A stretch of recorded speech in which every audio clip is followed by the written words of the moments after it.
Well, hello Quilty friends, welcome back to my channel, and today is week 1 of the Let's Make a Snowman sew along. Okay, so here's the quilt and what it looks like, and I already did a tutorial on the piece blocks, okay, when I did my Be Prepared post. And so here's the sew along guide, just gonna, with the schedule, all the fabric cutting, all of this information, and the link to this free sew along guide, and all of the cutting and the blocks and everything in this guide I will put in the description below this video, and it's already on my blog, which I'll have a link to, and I will link from my blog here to my channel. And so for this sew along, for week 1, I always do a video tutorial on showing how to do my Sew Simple shapes, how to sew them and turn them and show the method a little bit. And then after that, it takes place every Monday on my blog, where I do tutorials step by step on each of the blocks and talk about different tips and tricks that you may need to know, or just to kind of help you along the way.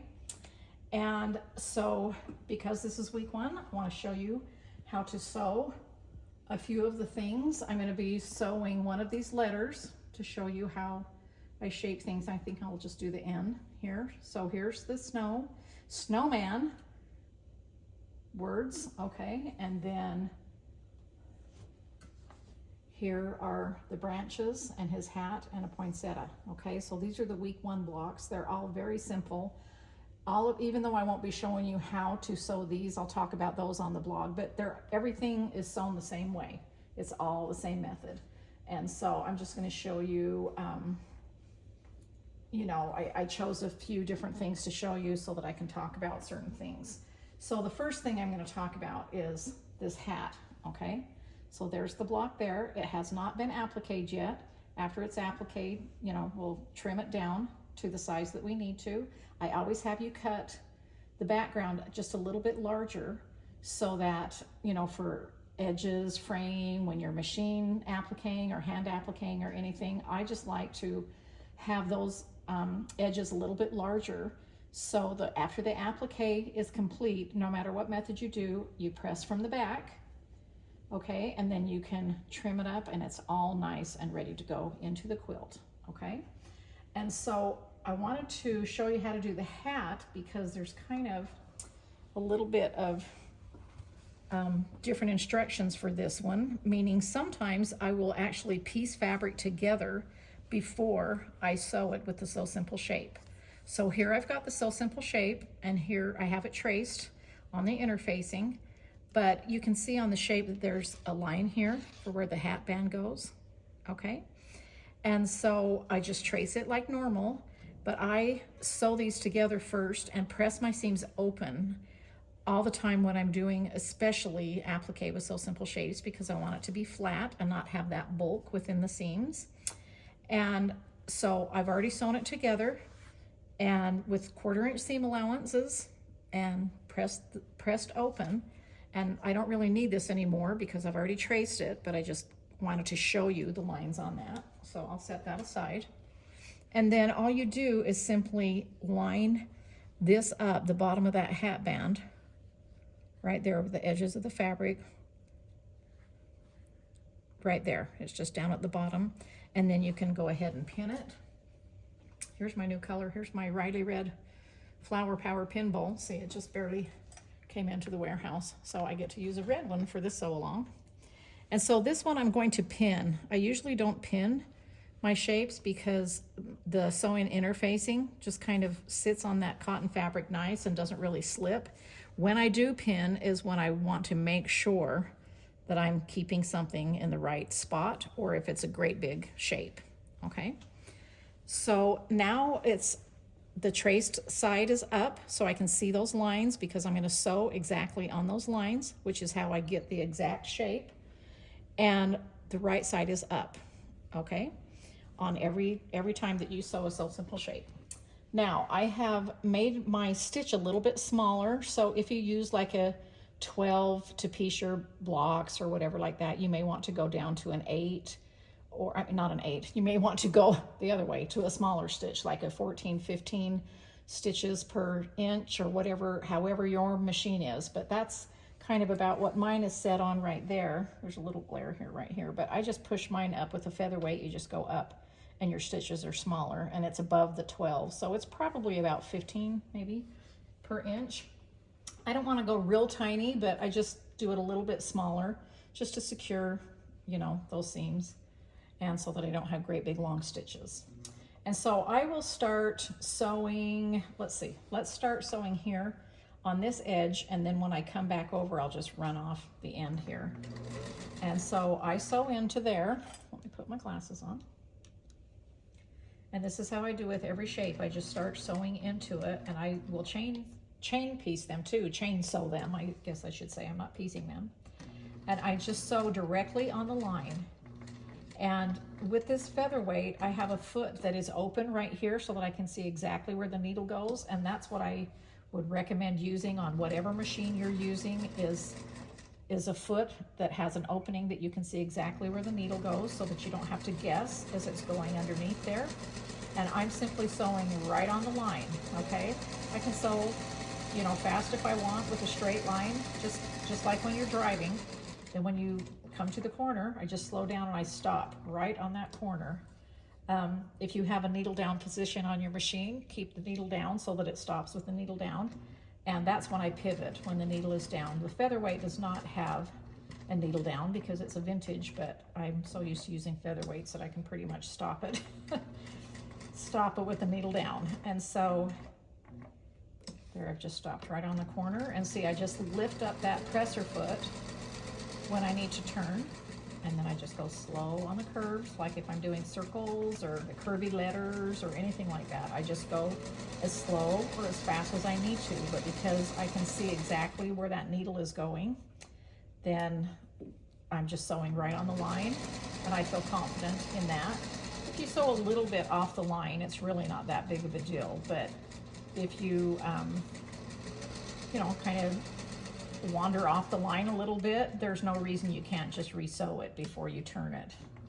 I've done that before, especially when I'm filming doing this, because I normally when I'm sewing like this, I'm down here, okay, but because I want you to see what I'm doing, I'm a little bit farther back, and so sometimes I can't see exactly what I'd like to see,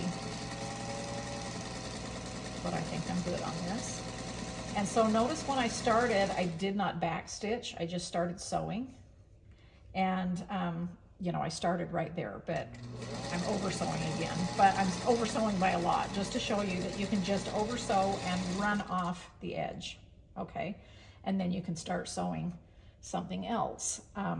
Next, so I think I'll just sew this N letter here. This is the background for the hat. This is the background for the letter N. And even though these will be sewn together to form the word snowman, they are individual blocks. So I just went ahead and traced that on the interfacing.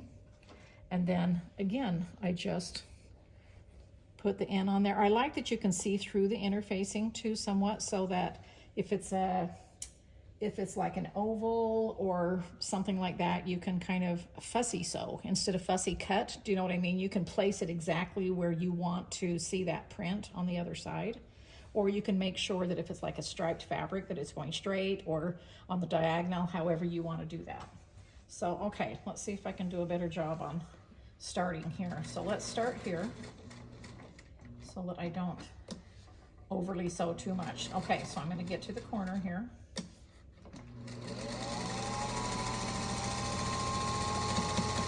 Sewing right on this line.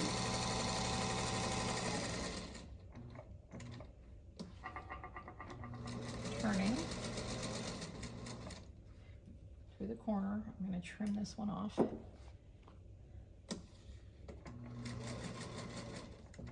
And that, you know, it's really easy to sew. Just simply sew on the line.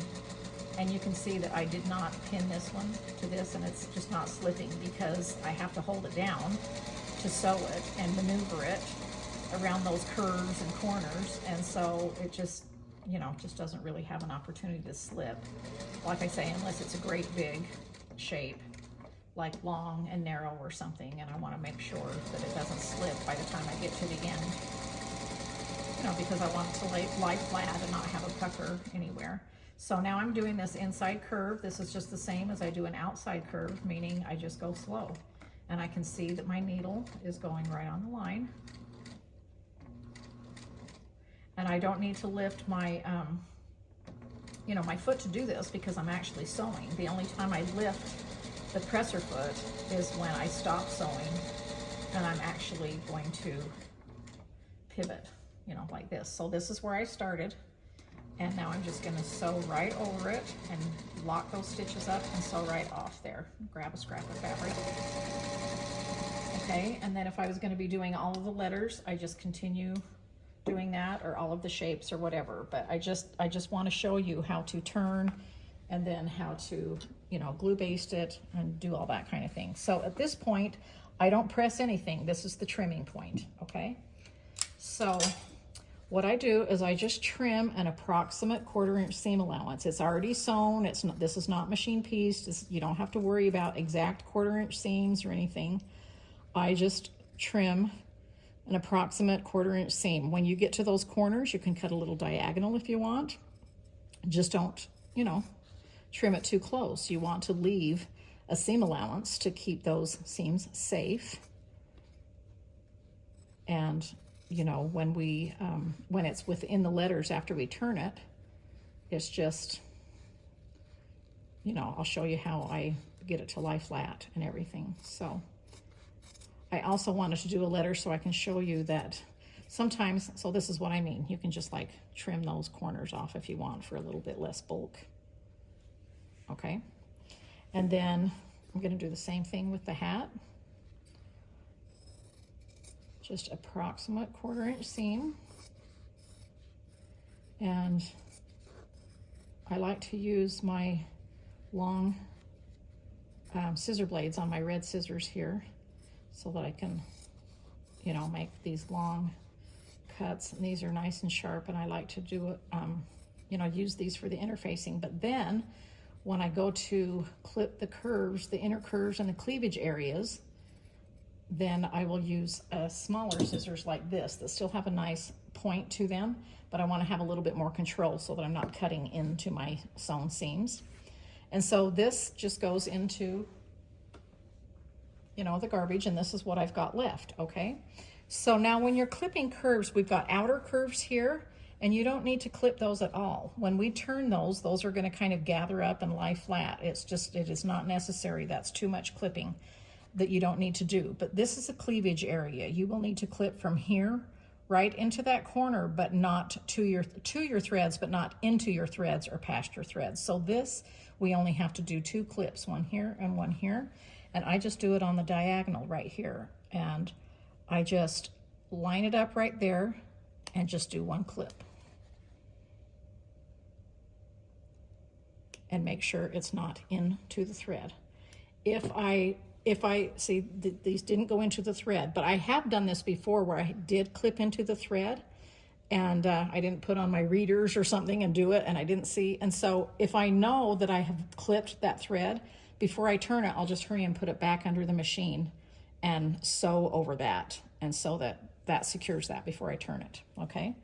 Now this, we've got a cleavage area here, same kind of thing. So I'm just gonna take that. I don't do this.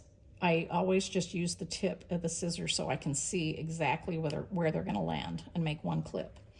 Now, this has an inner curve right here. I don't need to clip anywhere else but right here. And because it's quite a deep inner curve, I want to clip close together. So, you know, I'm going, I don't know, a little bit more than 1/8 of an inch apart, but you can see that I'm going around like this and just clipping until I get to where it starts going straight. Okay, and that's all you need to do, and that's what it looks like. You're just like if you're sewing clothes or whatever, you have to clip those underarm seams or whatever, that's what that looks like, okay? And don't be nervous about clipping all the way there. It's just, it's gonna be secure. Your thread, I use Aurifil thread, it's gonna keep it very secure, and the stitches are closer together. And then what I do is I just wanna open up just the interfacing, okay? And so you can use your scissors, but with something like this, I'm just gonna, see, I can feel back there and I can see that I'm just going in to the interfacing right there, and I start it with the seam ripper, and then I'll just go ahead and cut around like this, go to that point, to the center of that end, and I try to stay at least a half inch away from the edges, and even farther than that if I can. Now for this, there's two ways you can do this. You can do this the same way I did with the seam ripper here, or because this is a big enough space, it's not so narrow, you can actually pull the interfacing away from the fabric and start with a little clip if you want right there, and then put your scissors in, you know, and just do an X here. And I don't feel that I need to clip all the way down there or into anything, because watch, I just turn it like this. This is where your point-to-point turner comes in handy. I just turn it out and kind of push with my fingers out to that point right there, that little brim of that hat. And I've got all those seam allowances in there, which is a good thing, because you can push on the seam allowances without actually pushing on the interfacing. Let's bring this over here and see if we can see a little bit better. And so what I'm doing is I'm actually pushing on the seam allowance. I like to keep the interfacing side to me and the fabric on the outside. I'm not pushing on the interfacing at all, other than, you know, when it's in the seam allowance. And I just kind of work that point out little by little. I do not do it fast, and when I say push, I'm gently pushing. I am not, you know, really trying to push that out or using a lot of strength. I'm just pushing it out. I'm easing it by just pushing a little at a time as it shapes. And, you know, I'm kind of holding it between my fingers there so that I'm pinching it and kind of feeling, and I kind of maneuver how I need to until I get those pushed out. Now, the So Simple shape is, you can see how it is, you know, it goes to a point there. When you sew, it's never going to go to that point because you've got all these seam allowances. So when I draw up these shapes, I make them go to a point knowing that they will be a little bit curved on the corners, and that's what you want that to look like, okay? So now I've got that pushed out, and I can just continue. This is how I do circles or anything. See this curve right here? Now I am not pushing at all on the seam allowance. I'm pushing just gently on the fabric itself on the front. So, and I just kind of push that out, and you can kind of pinch it to shape it, because it is 100% cotton fabric and it does have a memory. And then what I'm trying to do is just push it out to where the seam is, you know, where the thread is on the sides, and that's how I'm getting that shape of how I want it to look. And I just continue around, and now I'm just going to push this out right here. And same way, I'm pushing on the seam allowances right now just to kind of get those out, trying not to push on just the interfacing or just the fabric at this point. I'm just manipulating this. This is a pretty tiny little brim. Most of the shapes are not like this. In fact, this is probably the smallest one. I don't know. Well, probably the bird's beak, you know, but that's how you do that, is just gently push. If you do push a hole through it, you could simply just turn it again, right side out, press it and resew it and try it again. Unless you get it to the point where you just have frayed it out and poked so much, you may have to do a new one, but not very often do you have to do that. It's always fixable. So I've about got this one corner out right here. Cass is being very patient, holding the phone, filming me while I'm trying to show you. But I just kind of want you to see, you know, firsthand that this is totally doable. It's a very easy process, okay? And so now I've got this turned, and I just kind of make sure that's rolled out, meaning I don't want the fabric over the interfacing too much, and I don't want the interfacing to show either. I want them to be exactly even with each other. And the seam roller really comes in handy for that. Because again, like I said, this is 100% cotton. It has a memory. And once you have rolled that out there and kind of pushed down and put that crease, it really wants to stay there. So those edges of these seams are really where I want them to be, but you can see this is not completely flat. And so what I do is I press. I try not to iron because I don't want to distort it, but I press with a nice hot iron on the fabric side. You can, you know, put some heat onto the interfacing, just not a lot. And I do that sometimes. Like in the corners here, like if this was really gathery there and I wanted a smoother thing, I would take the point, just the tip of my iron on the interfacing side and make that flat. But anyway, so I press like this, okay? And then I just put a clapper over the top, and so that will just cool down nice and flat. And then I just do the same thing with this, and I'm just gonna hurry and quickly shape this so that I've got them both shaped. I just kind of want to show you, because this is long, all these letters are long and skinny, and like the M and the W have, you know, a couple of curves on them. But I just want to show you, you don't have to do the whole thing at once like I did the hat, where I have it all completely turned before I put the iron to it. And this is, I'll show you what I mean. So, okay, so I'm pushing out this end just on the seam allowances right there in the corners, how I showed you. Then I'm going to come down here and push that out. Both of these corners. This is not such a tight corner like that hat brim was, so that's a little bit easier, okay? I'm not worried about this half right now. I'm just, see, that's nice and flat right there. I'm just going to set that right there. So I am just going to work with this half right here. And I'm just rolling that like I showed you, kind of shaping it, getting my roller. And then I'm going to press that. I'm not going to put the clapper on it yet. I'm just going to kind of iron press it so that that's where that needs to be, so that I can kind of work with this now, okay? So now I can push out those outer curves. This is just how I do the circles, ovals, everything on those outer curves. And I really love this turner for that. I like that it goes to a nice, thin, rounded point, that it's not really thick here. If it's really thick, it's very hard to use. And it's hard to get those, you know, shapes how you want them if you're using something that's kind of rounded at the end and too thick. Okay, so now I've got that. And now, because this one's kind of almost done on that other half, I don't have to worry about it or, you know, mess with that. I'm just worrying about this one leg, if you want to, you know, say leg. Then I'm going to fold this in to get it out of my way, that interfacing, just so that I can put the iron on the bottom of this. Okay, so now I've got those two, and all I've got left is this one right here. Now, on an inner curve, like I said, because it's so curvy, you can take just, I wouldn't do the whole iron, but sometimes I'll just take the tip of the iron, okay, just to put a crease in that sew-in interfacing.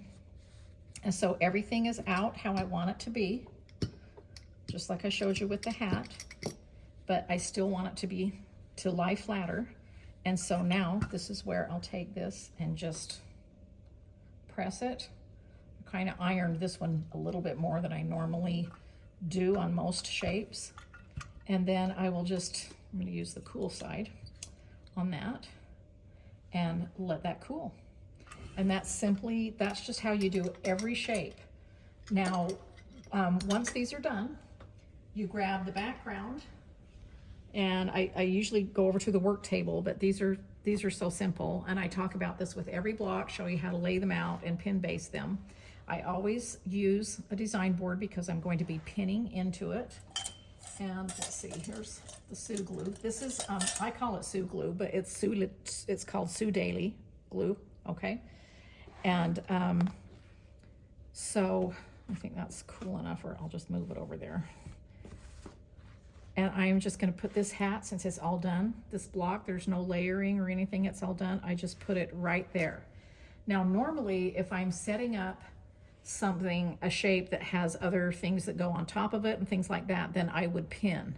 And you could pin like this, I mean, which is what I would do for this, just a couple of pins. If I put one in, then it could still pivot and turn.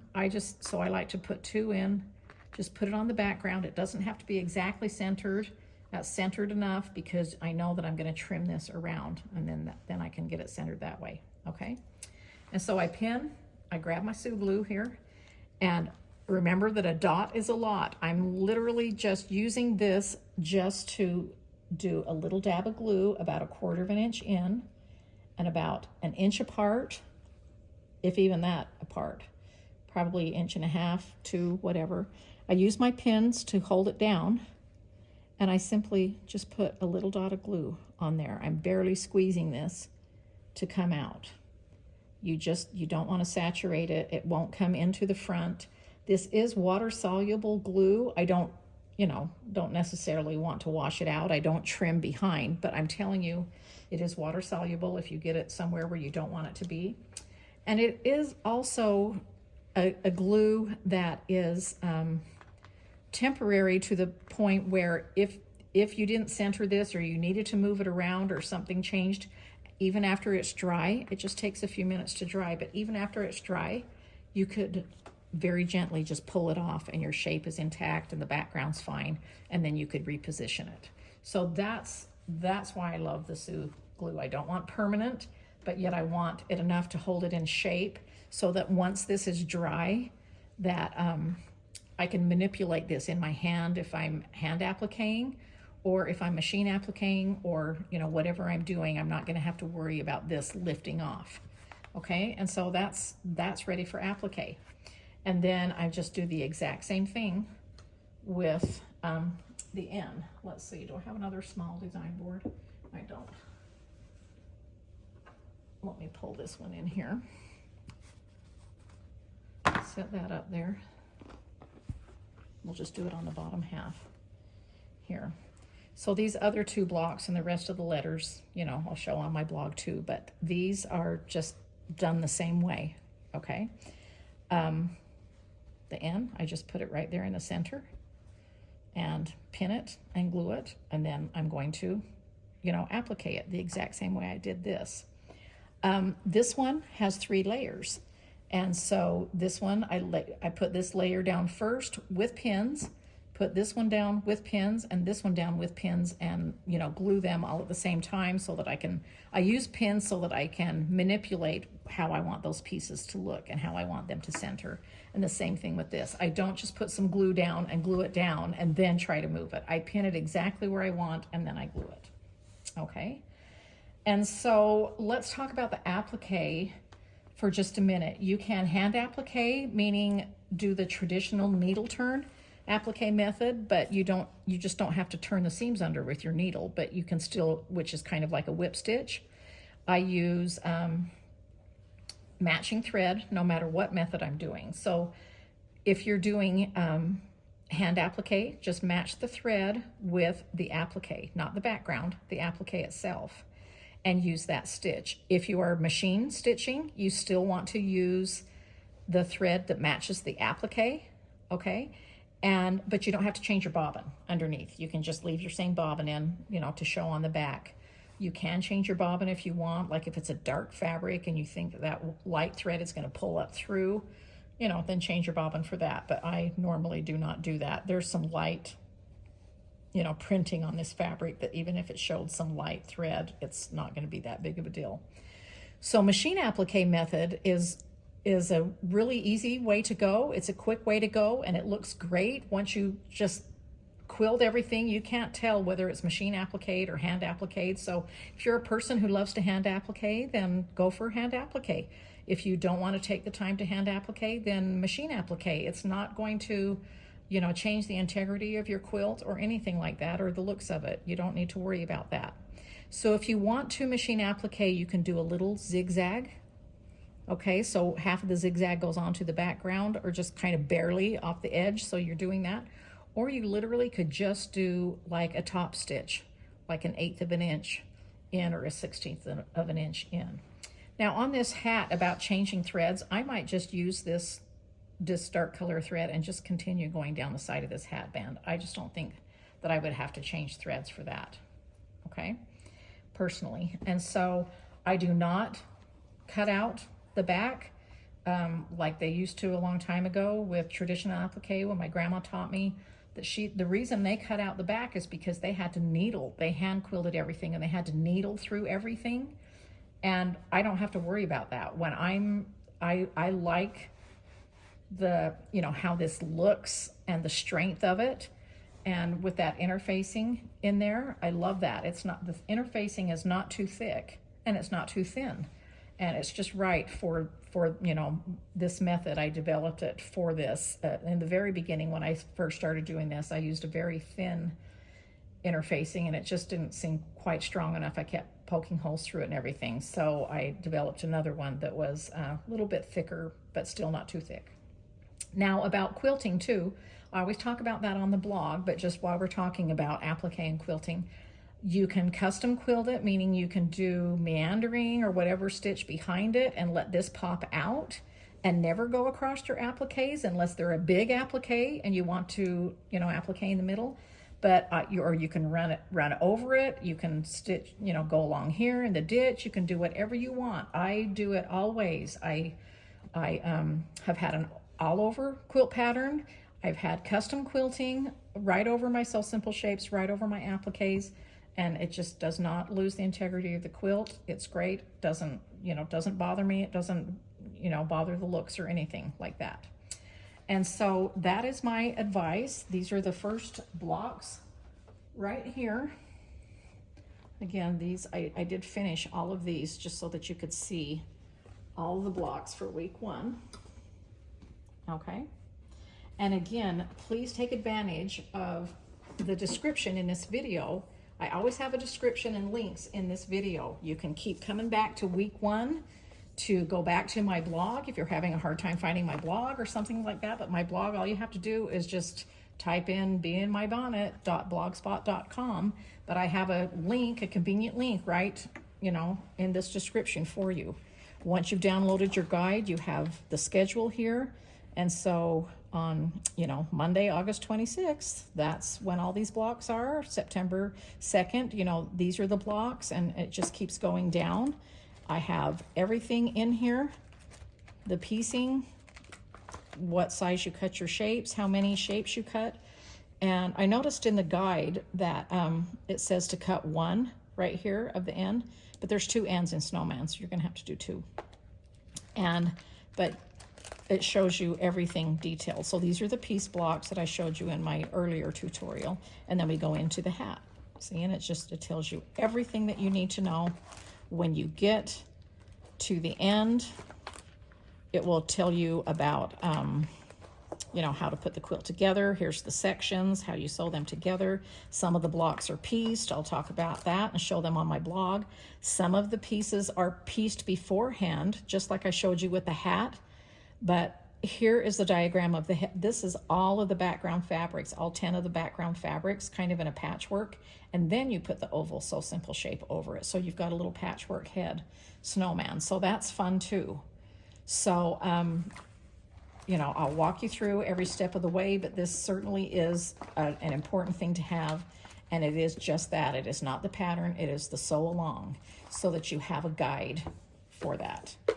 Okay, so that is it for today. I hope that you're gonna have fun making this snowman with me. I love this quilt, and I will continue doing more of the border blocks as I've got started with those, and we'll just take it, you know, each week at a time and concentrate on these blocks and have fun making a snowman. So thanks for joining me. Please leave me a comment.